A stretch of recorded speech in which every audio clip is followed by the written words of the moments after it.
Yeah, the structure that I learned in the military was you do planning, then you do rehearsals, which how many businesses actually rehearse? Like we, go through Not very and many. say, how are we going to do this? And then you execute and then you debrief and you adjust. So if you constantly follow that model and you do rapid iterations of that, that's how you get success. And success doesn't look like this. It looks like this. Hello, and welcome back to another episode of the Seven Figure Journey podcast, where we will be discussing the struggles and lessons learned along the journey of a seven-figure entrepreneur. It's my great pleasure to welcome our guest today, Allan Young with Art of Drawers. Allan, thank you for joining us today. Thanks for having me. You bet. We're excited to hear a little bit more about you and about your company. So without further ado, Allan, as a small business owner, as an entrepreneur, please share with us your story. Where did you start from? Where have you been able to get to? And maybe share a few key lessons learned along the way. But ultimately, we just want to hear your journey as an entrepreneur. Sure. So it all started when I was 5. I had 14 businesses before high school. So my first Wow. one when I was 5 years old. And I remember my neighbor asked me to pull some weeds. I think he was just doing me a favor. He wanted to give me a couple dollars. So pulled some weeds in his backyard and he gave me $5. And I was like, and this was 1975. So that was a pretty big chunk of money. Yeah. And I thought this would be really cool. Maybe I can do it again. So I knocked on a neighbor's door and said, do you have any jobs? And all of a sudden I had all these jobs lined up. And this is back when all the kids were outside all the time. Our parents said, come home after it gets dark. Good. And we did, I had one TV in our house and it got 4 channels. And so we weren't hanging out inside. There's no screens or devices. And so all my friends are out there. We're always looking for something to do. So I said, hey, you want to come do these jobs with me? And I was like the Verizon guy. I had 12 kids, 15 kids lined up behind me. I'm like, do you have any work for us to do? And we get all these jobs. And probably about 6 months into it, I remember I was in my room and I was counting all my money. I had like stacks of 20s and 5s and 10s. And my dad walks in, he goes, where'd you get all this money? And I told him what I was doing. And he's like, how much are you paying the kids? And I remember feeling very guilty. I looked at him and I said, I didn't know I needed to pay them. Oh, So no. um, I ended up giving a lot of the money back, but it just didn't occur to me that I needed to pay them. They wanted to do the work. And so that was my first business, probably the best business ever. My gross revenue was my net profit. I had no overhead and just pure profit. So although that business ended, I started a number of little businesses along the way. Just anytime I could build something and sell it, I just love building things. So when I got to high school, my high school guidance counselor told me, she's like, what do you want to do? I said, I want to be an entrepreneur. And this was, 1988. Mhm. So back then, the word entrepreneur was not a cool word. It was your crazy Right. uncle who lost all of his money twice. She's like, you can't go do that. You need to go to corporate America, be there for 20 years, and then maybe you can start your own business. So unfortunately, I took that advice. That was, what I was told, and ended up going to college. Had a great opportunity. I got an ROTC scholarship. Went into the Army for 5 years active duty. And surprisingly, the military is very entrepreneurial, especially as a young officer, as a platoon leader. We're in the field, and they just basically give you the mission, the objective, and then you figure out how you want to do it. No one Nice. tells you exactly how to do it. So use all the resources you have at your disposal in the field, and you get the job done. So when I got out of the military, I went to starting businesses. So I started an indoor air quality business. I started a home technology business back in 2002, and then my indoor air quality business grew pretty quickly. I did 1.3 million my first year of business. I Wow. had 37% net profit. And I was patting myself on the back, but I was patting myself on the back also very tired because I was working from 6 a.m. to about 9 or 10 o'clock at night. I was doing most Jeez. of the sales. I was working on weekends. It was a grind, but I thought it was supposed to be like that. So my story on that is when I was in the military, I was running a lot of marathons. My feet started to hurt. Probably about 4 years into it, I finally went to a doctor, a podiatrist in the Army, and he said, I know what your problem is. Because you're a size 12 and you've been wearing a size 10 and a half combat boot this entire time. Oh, no. And I'm like, well, that's the one they issued me. When I signed up, when I got my commission, they issued me boots, and these are the ones I put on. He goes, didn't they hurt all this time? I'm like, yeah, I thought they were supposed to hurt. I thought they're supposed to be uncomfortable. And that reminded me a lot about that lesson I learned where I thought it was supposed to be that hard. I thought you had to work 16, 18 hours a day, 6 days a week. I had took Sunday mornings off and then I was back at the grind again. And the unfortunate part of that story, the failure that I learned a lot from, that I wouldn't give up for the world, was I got deployed to the Middle East. The Army sent me a note saying, "You're still a reserve officer. This is 2005.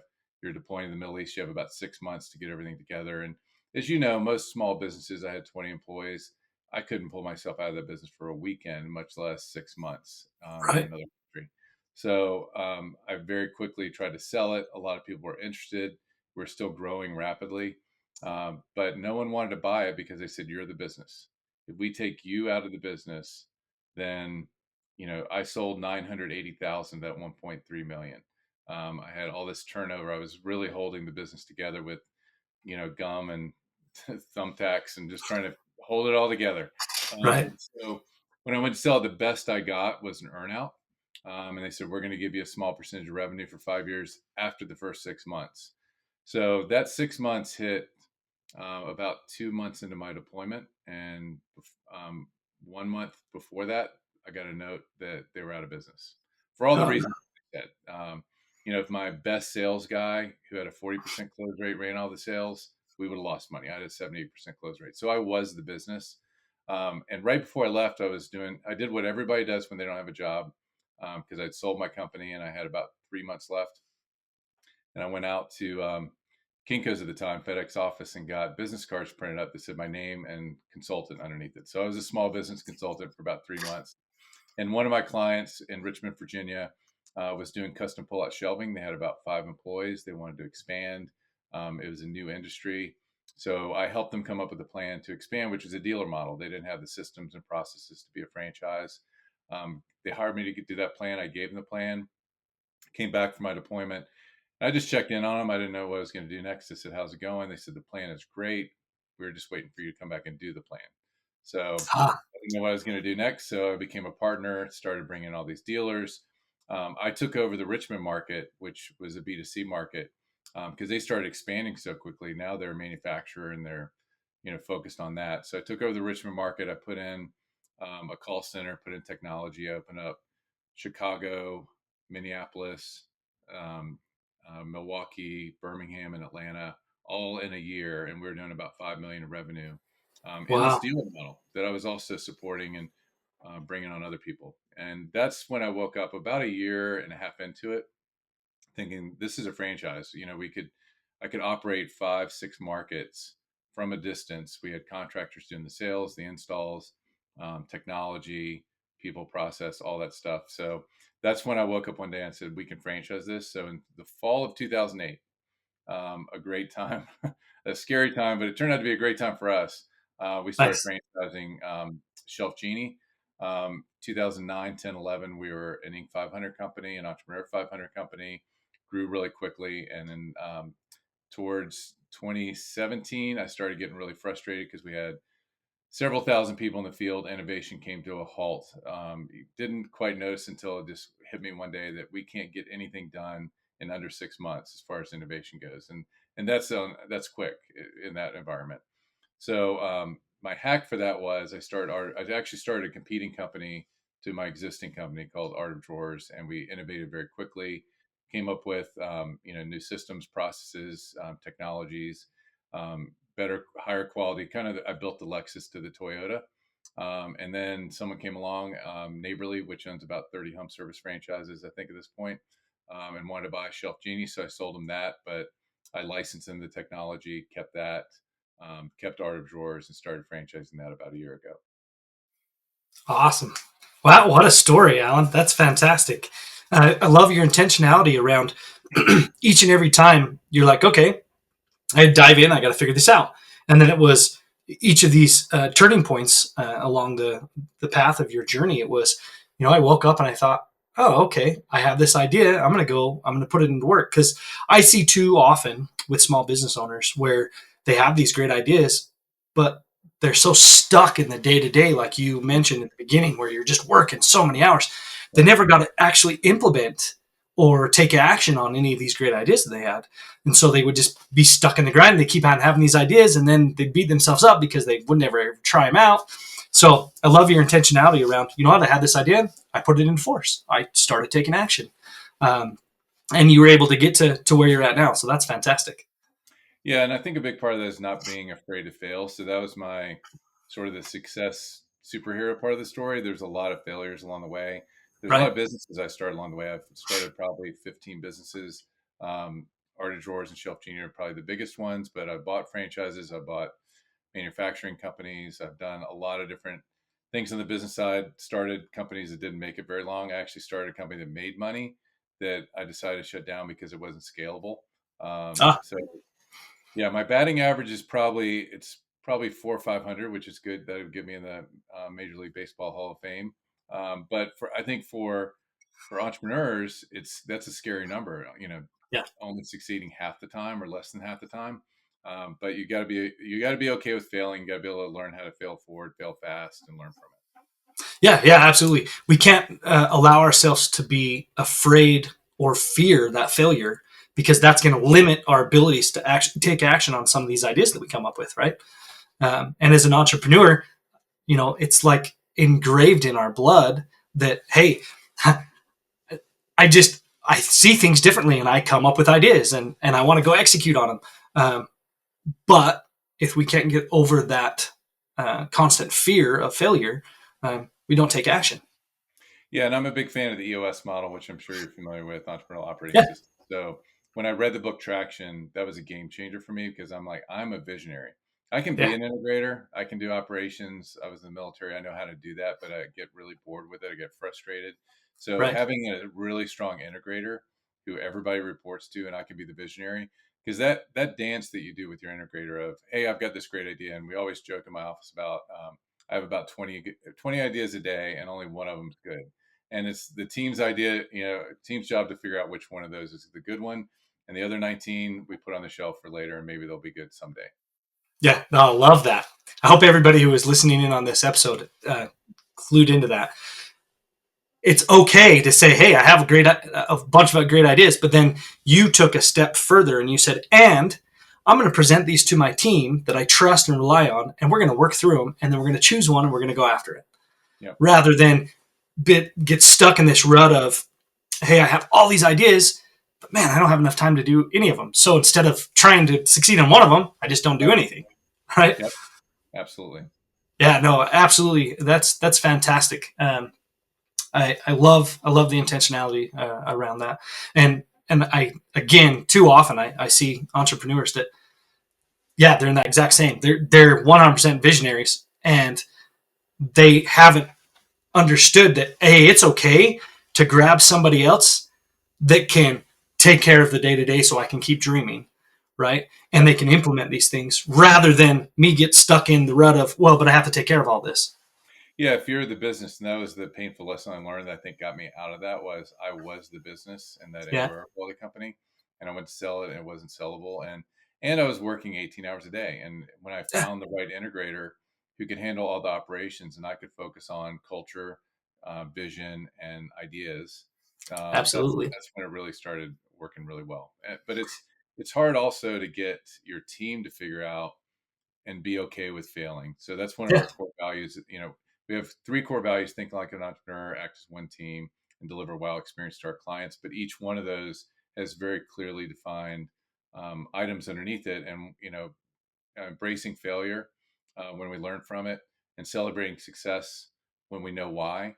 That's a big part of it. But teaching people to be okay with failure is really tough because we're taught from what, first grade on, don't fail, Right. in school and in our jobs. So getting people okay with that, because that's one of the things, especially early on when I started our drawers, that I got frustrated with is we weren't failing enough. We were playing it Ah, way too safe. And if you can plan out to fail, and you can mitigate a lot of risk. So I've got this idea. Well, let's go try it. Well, let's not go all in and go all the way to the very end where it fails and then go, this didn't work. Let's right. set checkpoints to go, hey, if like phase one, if this works, let's keep going. If it doesn't, let's stop. Like that. Oh, fantastic. I hope everybody listening paid attention to that. What a great idea to say, hey, look, we're going to learn from our failures and realize that, hey, we need to keep failing to keep learning, but let's do it in a structured manner. Love Yep. that. Yeah, the structure that I learned in the military was you do planning, then you do rehearsals, which how many businesses actually rehearse? Like we, go through Not very and many. say, how are we going to do this? And then you execute. and then you debrief and you adjust. So if you constantly follow that model and you do rapid iterations of that, that's how you get success. And success doesn't look like this; it looks like this. Yep. Yeah, no, absolutely. Sometimes some of the hardest lessons is to learn, hey, today I have to take 2 steps back to be able to tomorrow move 3 steps forward. Yeah. Right? And if we could only run our companies like sports teams, even average sports teams, they practice a lot. They come up with Yep. game plans and they rehearse those game plans, and then they go out and execute. And what do they do after the game? They watch the game tape and they figure out what could they have done better. If we could only run our company, that's one of the things I always talk about is if we could only run our company as good as an average sports team, we would be phenomenal. And for whatever reason, what we do in these sports teams when we join, even high school football teams Yeah. probably do that better than most companies. Yeah. No, I love that. Again, what another golden nugget. I hope everybody was paying attention.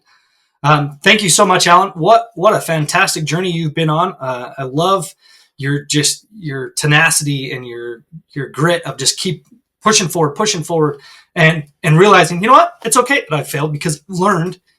I get back up and I try again, and that's why you have had some success along the way, is because you're continuing to learn and to grow. So what a great story. Thank you so much for Yeah, sharing that with us today. So we're going to switch gears just a little bit now, and let's kind of have a back and forth here as it pertains to you striving to continue to be the leader that you want to be in your organizations, and as you're building and developing your teams. What's something that you're dealing with real time we can have a conversation about? yeah. I think the challenge has always been finding the right people, and the pandemic turned that into a massive problem. And I don't think we still fully recovered. It's gotten a lot better, but finding the right people, and we hire on culture and we fire on culture. So finding the right culture fit, and then when it's not the right culture fit, making that really difficult decision quickly, because when we coach people up, we give them 30 days, but finding the right people that are culture fit and really making that a non-negotiable. Because when you do Yeah. that, you have really tough decisions to make that short term disrupt the business quite a bit because you know Bill or Jane or whoever it is doing a pretty good job. They're a B minus player, but they're never going to be an A player, but they do stuff. And that whole thing we all go through is, well, if I deal with Bill, one, I'm going to have this gap. Bill's doing something. No employee is terrible at everything, and that's what we're looking for. Like, well, he's good at this and this and this, Right. but he's holding us back, and he's not a culture fit, and he's showing everybody that we don't protect our culture. So when we let Bill go, and the last thing you want to do is hire somebody to replace Bill that meets Bill. Can't do that. So you let Bill go. You've got a gap, and then the question is, are we going to find someone better, or is this the devil we know, and we're going to find someone worse? So just Right. having the discipline to follow that, I think, is the biggest challenge that we have every day that we go into work. Yeah, yeah, absolutely. And you're definitely not alone, because that is quite frankly one of the biggest challenges most small businesses deal with is, how do I create this culture first off, and then once I have created it, how do I protect that? And a lot of times it's as simple as understanding, as the leader, it's my job to be the gatekeeper. And I don't let anybody into the business that's not a cultural fit. So I'm making sure that I'm doing a core values test and talking through that way before we ever get to the, hey, I'm deciding whether or not I'm going to hire this person. Because Yeah, most of the time, there's really only 2 things that you have to look at when you're looking for a new employee.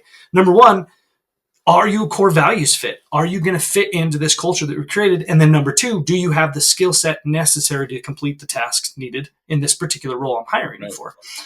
And sometimes people get, caught in the weeds of, yeah, but man, they have such a great resume and such an awesome background and history and skill set to be able to do this job. But if they're not a core value fit and they're not going to add to your culture, they're going to end up just causing friction the whole time. right, And it's going to be a cancer that's going to grow and develop.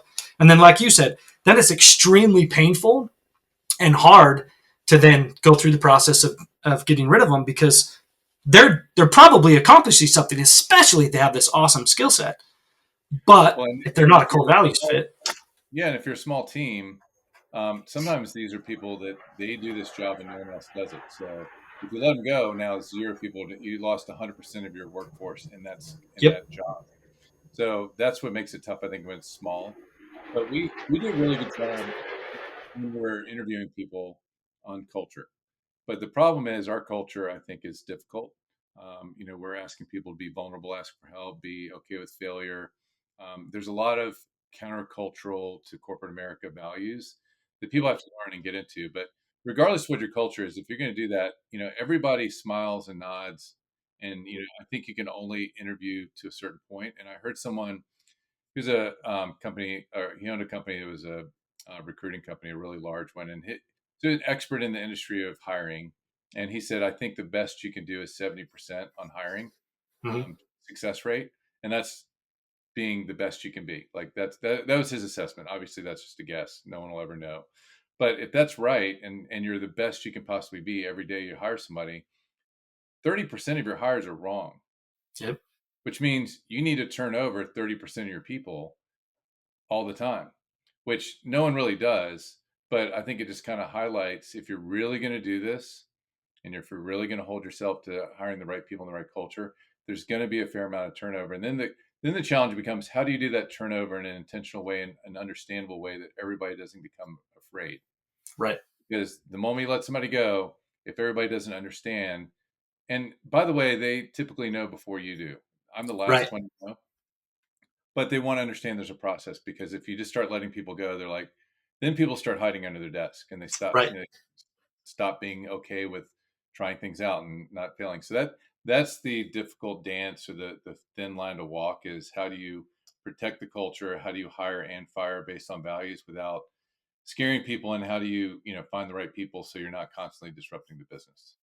Yeah. So one way that we've kind of consulted some of our members in our community here at Elite about this exact thing is we said, you know what? Too often we're too reactive, and it's hey, I'm not trying to find the next hire until I need to fire somebody. Right. And what we say is, as much time and effort as you put into your marketing efforts and your sales efforts of creating pipelines, one funnel that you should be creating is a funnel and pipeline of future employees to your company. Right. So it's this idea of, hey, I'm going to start courting and building relationships of future possible employees of my company. Right. And we're going to start this process of understanding who they are. And what we found is, by courting, quote unquote, right, these individuals ahead of time, we actually get to see them in multiple situations, rather than just that quick mad dash to, hey, I got to go through the interview process to fill a seat. It's Right. more of a, hey, I want to get to know you. I want you to get to know us. Let's see if this is a good fit. And so then what you do is you change that mindset of, hey, we're going to be quick to fire and slow to hire.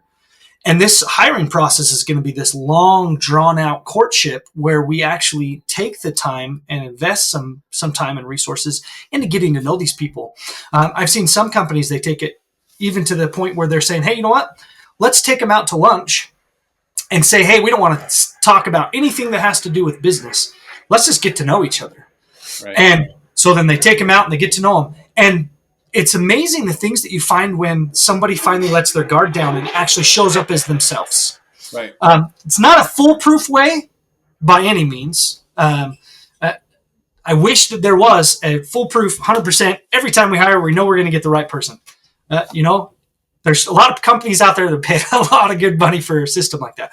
But we found that by creating this basically a bench, if we go back to a sporting analogy and saying, hey, I'm going to fill my bench of possible A players for the next round, Right. so that I have this pool or resource to go to when I'm ready, so that I can do that quick fire. Because, Jose, who's been sitting here on this bench for 3, 4, 5, 6 months, he's ready to go. We feel comfortable with him. We're going to give him a go.